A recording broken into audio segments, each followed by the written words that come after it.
Hello, hello, c'est Jasminou. Bonjour, bonjour. Regardez comme c'est beau, les amis. Je suis de retour dans la ville que je vous avais parlé la dernière fois. Vous savez où il y a une prairie fleurie qu'ils ont installée, la mairie. Alors, je vais essayer de parler fort parce que là, j'utilise mon téléphone. Alors, normalement, le son est bon et l'image doit être correcte, mais il ne faut pas trop que je m'approche, sinon ça zoome. Alors, vous me direz dans les commentaires si ça va, les amis. Bon, bah sinon, écoutez, j'espère que vous allez bien. Moi, ça va bien. Il est tôt là, je sais pas quelle heure il est. Il doit être 9 heures peut-être. Voilà, alors aujourd'hui on va parler d'une plante, une super plante, les amis, qui s'appelle la consoude officinale. Alors c'est une plante, oh il y a des petits embruns de G, ça fait du bien. C'est une plante qu'on appelle aussi la plante à bobos. Alors je vous arrête, hein, c'est pas les bobos Paris, pardon, les bobos de ville, je vais dire une connerie. C'est les bobos quand on a mal, les amis, voilà. À l'époque, elle était utilisée par les chevaliers.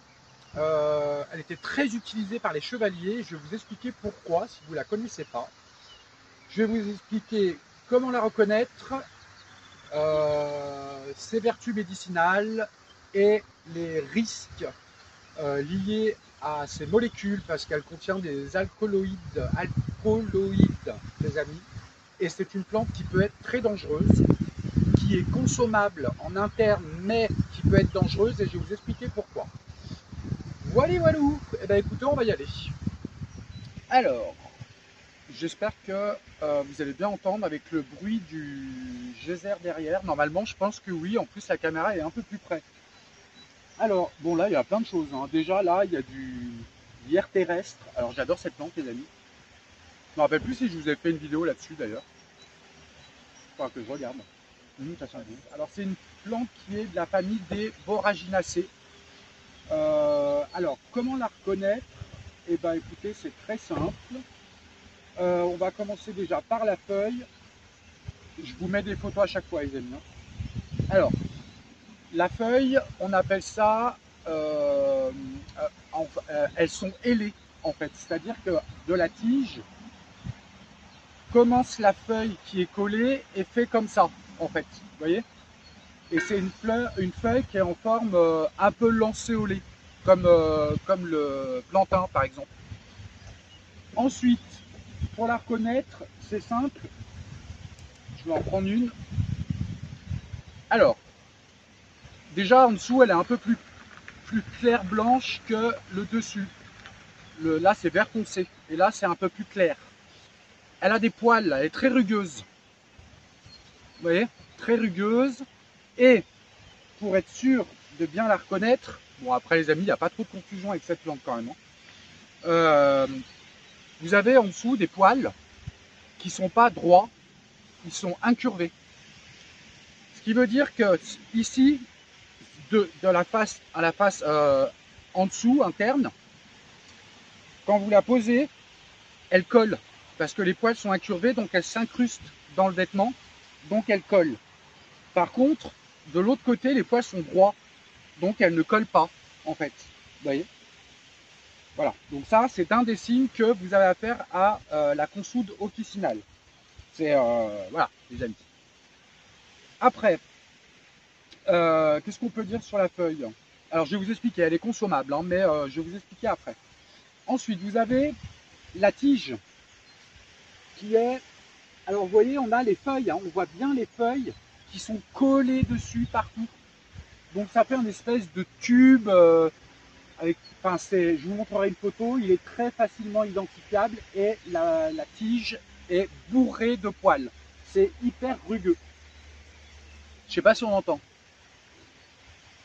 Voilà. Ensuite, les fleurs. Alors, les fleurs, elles peuvent être blanches, violettes, un peu mauve, rose, rose pâle, rose clair, rose bleu. Elle peut être aussi, enfin bleu plus tiré vers le violet bordeaux. Voilà, mais en tous les cas, elle peut avoir différentes couleurs. Celle-ci, pour l'instant, ici, j'en ai vu que comme ça, des violettes. Ensuite, elle fait, alors je vais pas l'arracher parce qu'il n'y en a pas beaucoup en fait. La fleur, on appelle ça en forme de cyme scorpioïde. C'est-à-dire que la fleur, la grappe, elle est en tourbillon comme ça, comme la queue d'un scorpion, en fait. Vous voyez? Et quand on enlève une fleur, les pétales sont soudés. Vous voyez? C'est plusieurs pétales, mais soudés entre elles. Ça fait un tube, en fait. Voilà, je vous prendrai une photo. Les fleurs sont soudées. J'ai pas senti d'odeur particulière. Ça n'a pas d'odeur, en fait. Alors, comment expliquer ça?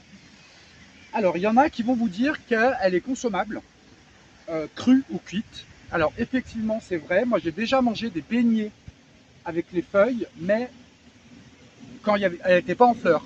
Là, vous pouvez le faire aussi, hein, mais vous pouvez les faire en beignets. C'est très bon. C'est vraiment très très bon. Mais vous pouvez la manger crue, coupée dans les salades aussi. Mais le problème de cette plante, c'est qu'elle a un alcaloïde, je ne sais plus le nom, je vous le mettrai, qui est très dangereux, les amis, en fait. En fait, c'est une plante toxique. Hein. Mais, alors en gros, si vous la consommez en grande quantité d'un coup, ça peut comment dire, obstruer la veine hépatique, la veine du foie, celle qui amène le sang au foie, les amis. Donc c'est très grave, les amis. Si il faut manger un énorme saladier tout seul, hein, les amis. Hein. Mais méfiance quand même. Et par contre, si vous en mangez régulièrement à petite dose, c'est-à-dire que si tous les jours vous en mettez un peu dans votre salade, même 2 ou 3 feuilles, eh bien la consommation sur le long terme provoque fatalement, à coup sûr, les amis, un cancer du foie. Donc c'est vraiment avec parcimonie. En fait, on peut la manger pour quelle raison? Donc ponctuellement, je dis bien ponctuellement, les amis, faites très attention, c'est très dangereux, mais elle contient énormément de protéines, de minéraux et de vitamines. C'est une plante extraordinaire pour les protéines aussi, mais voilà, elle est très dangereuse à consommer avec modération, comme tout, mais je dirais même plus que modération parce que voilà, moi je dirais 2 feuilles dans la salade une fois par mois, ça va. Vous pouvez faire des beignets une fois ou 2 dans le mois, voilà. Mais pas plus, parce que sinon, si vous mangez ça trop longtemps, vous risquez de plus en manger. Voilà, tout simplement. Qu'est-ce qu'on peut dire d'autre? Eh ben, il n'y a pas grand-chose à dire. Ah si, alors, en fait, la vertu principale de cette plante, on utilise pour ses vertus médicinales surtout la racine, qu'on récolte d'ailleurs plutôt automne-hiver, à peu près. Quand il n'y a pas de fleurs, pas de graines, et quand c'est la fin, quoi. Alors attendez, il y a un camion qui passe.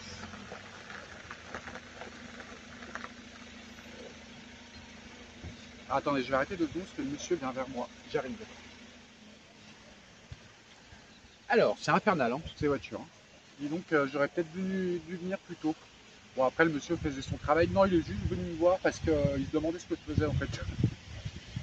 Alors, qu'est-ce que je disais? Oui, la racine, elle est longue, très longue, noire, assez grosse, comme le céleri, vous voyez, je ne sais plus comment on appelle ça, le céleri, je ne sais plus comment il s'appelle.